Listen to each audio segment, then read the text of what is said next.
Nongeye kubasuhuza mwese mudukurikira ku ngwa Professor Muhigi Entertainment.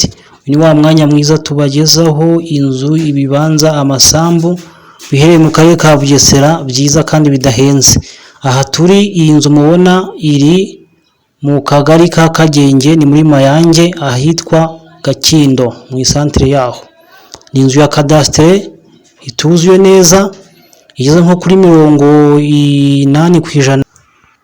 Uvuye Mayange ku isoko uragera ku kigo cy'abana b'incuke cyitwa Mayange Trinity School, hejyanye n'akabari bita ku Giti.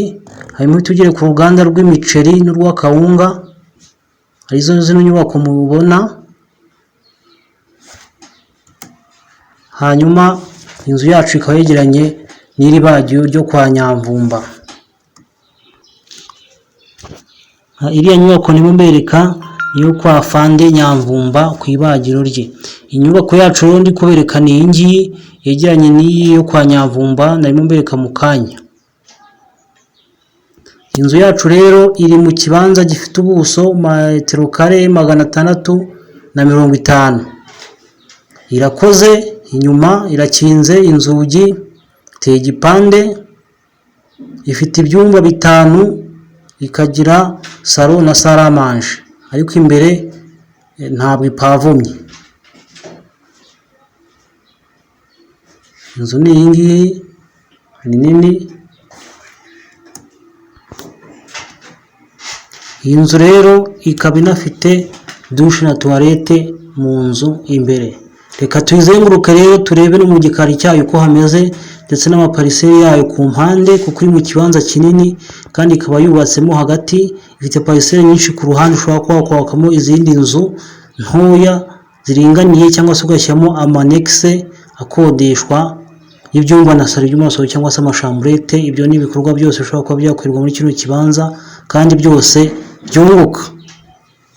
Iyi nzu mbibutsa yuko rero iri mu kagari ka Kagenge, umurenge ni Mayange, muri santere ya Gakindo. Kuyigeraho uko mwabibonye, uvuye kuri kaburimbo Mayange santere Biryogo ukagera ku isoko, ugatambika agahanda gatoya ugiye ku kigo cy'incuke cyitwa Mayange Trinity School, hejyanye n'akabari bita Bar yo ku Giti. Wigimbeye hirya gatoya uragera ku ruganda rw'imiceri n'urw'akawunga, ndetse no ku ruganda rw'inkoko bita kuri Abusol.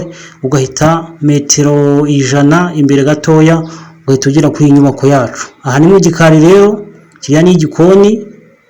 Iki ni igikoni mubona, ubona ko ifite na pariseri nini cyane. Ni hanini rwose, umuntu yavugurura cyangwa se agashyira izindi nyubako nyinshi cyane. Ni hanini, ni mu miturire, ni ku muhanda kandi ni heza cyane. Amafaranga makeya ni miliyoni 14 zonyine. Habo nuko nyiri inzu afite ikibazo, naho ubundi mbere yarayanze. Turacyakomeza rero, na izi nsina zirimo hano nazo ziri muri pariseri, ziri mu kiri iki kibanza. Na kuri inzu yagutse nini, ikitariho no gupavoma gusa, naho undi imbere mu nzu ibyumba byose birakoze, isigaye no gupavoma gusa, akajyaho akarange, ubundi umuntu akajya mu nzu yuzuye neza kandi ihendutse. Miliyoni 14, inzu ya cadastre iri mu kibanza kinini gifite ubuso metero kare 650. Ahantu heza ku muhanda mu miturire. Imbere gatoya ni Kajenesi ku kigo cy'abasirikare. Nako ari karitsiye nziza rwose, ituwe cyane, amazi n'amashanyarazi ni munange.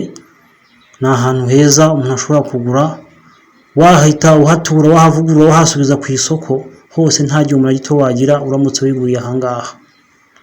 Uyu ni umuhanda nyabagendwa rwose, ni ahantu heza udashobora guhomba igihe uhaguze.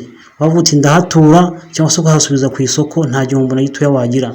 Nitwa Professor Muhigi, gahunda nk'ingi nakagaruka. Ciao ciao, dusubire ubutaha. Imana ibahe umugisha, murakoze cyane.